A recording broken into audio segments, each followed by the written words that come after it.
Jalen, look at Giannis. Effort, tenacity, paint points, physicality. Yes. That's what you do, big fella. Yes. Snatch the hinges off of that thing. Break the rim.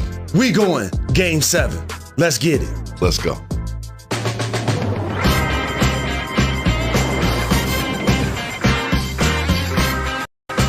It is Friday. He is Jalen Rose. I'm David Jacoby. We are Jalen Jacoby. What exactly is it that we do? We get the people. Yes. What? They won. Jalen, we have another huge piece of breaking NBA news. The Celtics have traded Kemba Walker. And you will not believe who they traded him for. But we start with Game 6 last night in Milwaukee. It wasn't just Giannis. It was Chris Middleton with a huge game lifting the Bucks. What do you think of Middleton's contribution? He's been dramatically improved playing at home versus on the road, so I wasn't surprised that he came out and had a big game. But I can't say that I didn't think that I knew that he would match his playoff career high. He was outstanding shot making. He was locked in, and he talked about when he's out there balling, he just think like he's playing at the park. You know what I mean? And effortlessly. Ooh, that right there, that lean back, step back. Like for players like us that don't have hops, that right there, dog, that looks vintage out there. And the thing is, he never got sped up. He never got sped up. And for people like me. Oh, look at those numbers, Jay. I told you, it's just those numbers. It's just, I can tell you how he play night and day. Home on the road, right? And here's something I just want to put out on the table, you know, just for conversation's sake. Okay. I was a person, and rightfully so, that wanted to see Giannis go out there and accept the challenge on KD when he was going crazy. Are we now going to say that about KD when Middleton's going crazy? Oh! I'm just saying, because this is what I do for a living. See, this is what I do. Oh, so the story was Giannis didn't cover KD, and now the story is KD didn't cover Chris Middleton. But it's not the story. I'm just saying, like, we got to be fair. If that's what we're going to do, I put it out on the table about Giannis needing to guard KD. So it just needs to be set into the atmosphere for fairness. Something else that was said into the atmosphere was Giannis is taking too many jump shots. Giannis is settling too much. Guess what happened last night? Not that. Correct. Not that. Correct. Not that. Jacoby, you will appreciate this. Oh, okay. Giannis is Saturday. The park is filled. The wind is blowing. Basket or foul. Double no jumpers. Rims. Double rims. No Double jumpers. rims. Yeah, no jumpers. I show up at a gym. I show up at a park and I see double rims, no jumpers. No jumpers. No, I am not shooting a jumper, right? That's how he has to play, with the level of force. And then when they get stops or steals and he gets in broken floor situations, you can get into him in 4-on-3s, in 3-on-2s, rim run situations where he can get duck-ins. That's where I want to see him be dominant. You were not alone in challenging Giannis to cover Kevin Durant. And do you know what Giannis did last night? Covered Kevin Durant. It was obvious out there for everyone to see. However, I think he does deserve a salute for taking the challenge, covering KD. And KD was very different in Game 6 than he was in Game 5. Well, KD had a historic game the time before. And that's what I was trying to say to you. I was like, if he can duplicate that, then yes, they'll close it out. If he can't duplicate that, I said I was taking the Bucks plus 10. It's hard to duplicate 49 and 17 Correct. and 10. It's never been done. It's never been done. He was the first person to do it. And so it was the fourth quarter to me as it related to them doing a great job of doing a team effort of slowing down slowing down KD. And how about this? PJ Tucker had a plus 30. Wow. PJ Tucker. We're going to talk about these headliners, and rightfully so. We're going to talk about Giannis. We're going to talk about KD. We're going to get to Harden. Of course, they're playing without Kyrie.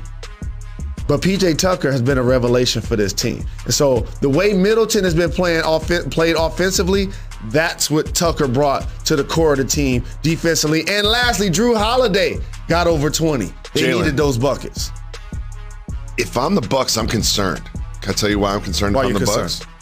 James Harden looked a lot better in Game 6 than he did in Game 5. He did. And he's trending in a healthy direction. He is. And in Game 7 at home, after a couple days rest more, something tells me we're going to have a James Harden impact on the game like he didn't in Game 5 and Game 6? Well, he's going to have an impact as long as Giannis guarding him. I purposely pulled up these plays because it seems like he didn't go at nobody except Giannis. This was Giannis. He's like, all right, anybody else on him, I could have been on it. He just walking and standing. As soon as Giannis get on, he go in his bag. People forget they went back and forth. Do you remember that? They went back and forth. Yes. James Harden has a little thing for Giannis, and when he sees Giannis in front of him, he's like, oh, I guess now's going to be my effort possession. Exactly. You know, I'm now's going to be my effort right possession. Now. Exactly. If I get hurt breaking him down, then so be it. Fine. But I ain't going to get hurt breaking down somebody else. Well, we will be breaking down Game 7, but we have some other big news to get to, and that is Kemba Walker is no longer with the Boston Celtics.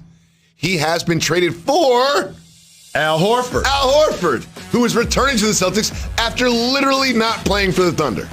Jalen, what does this move tell you about the Celtics strategy moving forward? Well, before we talk about the Celtics strategy, I'm going to acknowledge the Oklahoma City Thunder strategy, who have been the best feeder system the NBA has had to offer for the past handful of years. However, they have 36 draft picks over these next 7 or 8 drafts, 18 in the first and 18 in the second. They have a chance to truly rebuild their roster. And you and I both love Shai Gilgeous-Alexander. This is just really about a future move for them. For Celtics, it was getting off of Kemba's salary. Yeah.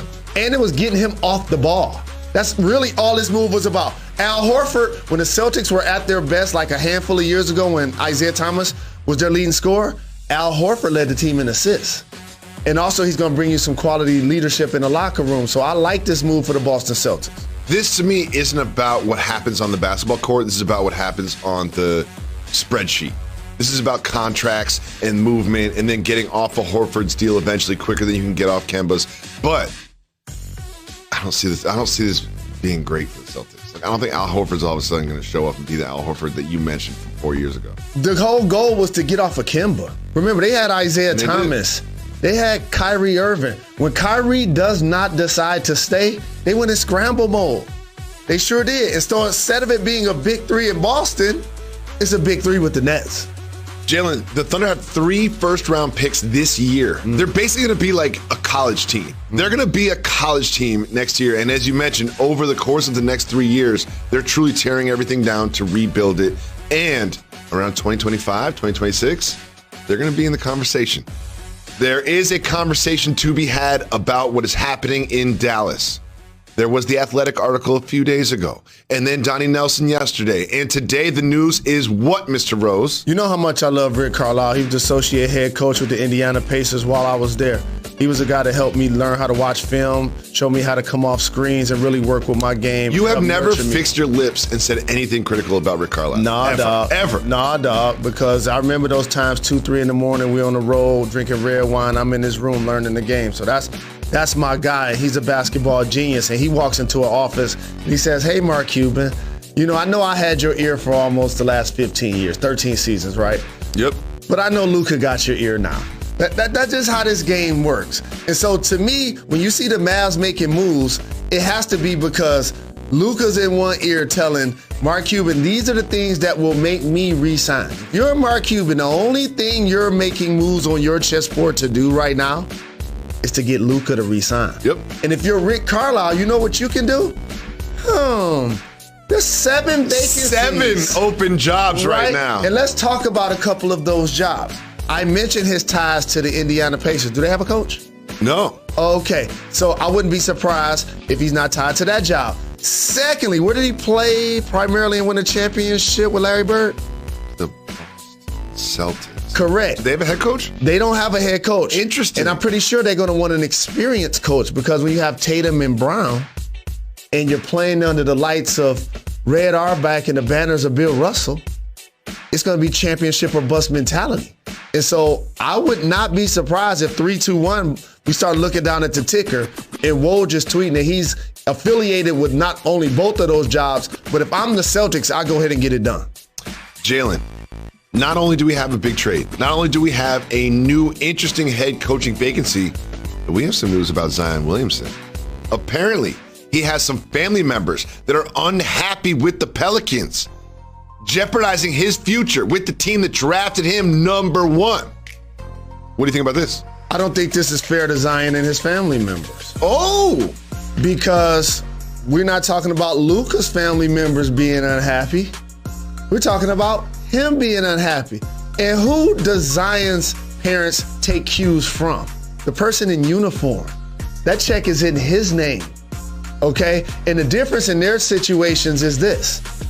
Luka led his team to the playoffs. Zion played with another all-star in Brandon Ingram. They ain't make the playoffs. Ja Morant played almost the entire year without Jaren Jackson Jr. They made the playoffs in the West.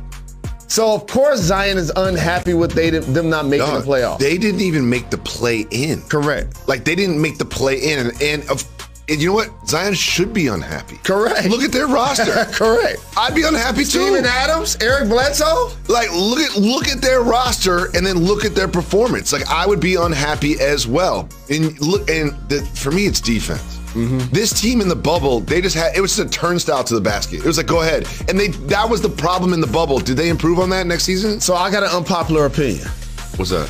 And I saw this with Embiid and Simmons.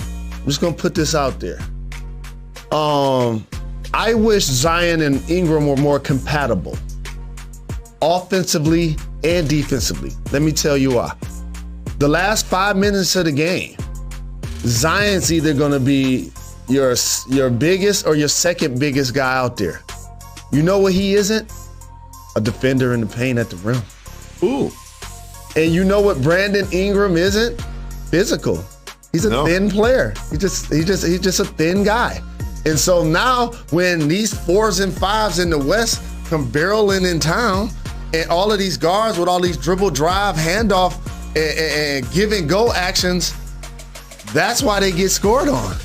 And so it's going to be interesting for me to see when it's time to close the game and they're really trying to take it to a building around Zion, who's going to be the other guy out there with them up front? Because now Ingram is going to basically be your 3, right? And you know I love Steven Adams, but it ain't him. No, not going to be able to do it. I love Steven Adams, but it ain't him. They need a guy. They need like a Jaren Jackson Jr. type player. Ooh. You know what I'm saying? Yep. And I'll give you another one. Like they probably don't want to pay him now, but like a John Collins type player. So when you watch John Collins play, right, most people don't realize what he does is unique. Because when I watch it, I was like, it's something unique about what I'm seeing with this dude. He's one of like 3 players in the last 25 years of the NBA. The last 25 years of the NBA to make 63s and have 60 dunks. Interesting. Sean Marion and Anthony Davis, the other 2. Interesting. Okay, so to me, that's what they're going to have to figure. What else happens up front? And then finally, what happens with Lonzo Ball? He's gone. He's a $20 million player now. Once he improved his jump shot, he's gone. Exactly. So now you're not only looking for something on the interior, you're looking for somebody to run a PG. You know whose name we didn't say very much on this show? Eric Bledsoe. No. Didn't say his name too often. No. Said Drew Holiday's name a lot. No. Didn't say his name very much. 2 names we will say coming up. 2 stars with their backs against the wall. Joel Embiid facing elimination. Donovan Mitchell facing elimination. We'll get you ready for those games right after this. Stay tuned. You're watching Jalen and Jacoby.